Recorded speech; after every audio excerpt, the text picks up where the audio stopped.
Questions 86 through 88 refer to the following telephone message.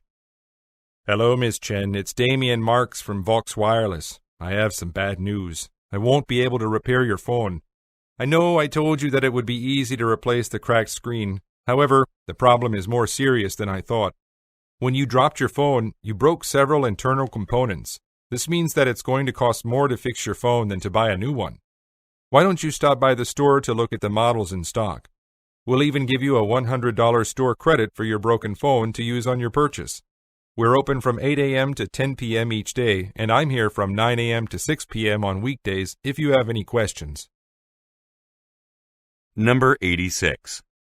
Who most likely is the speaker?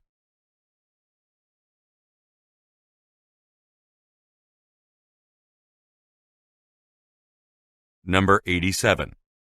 What does the speaker mean when he says, "The problem is more serious than I thought"?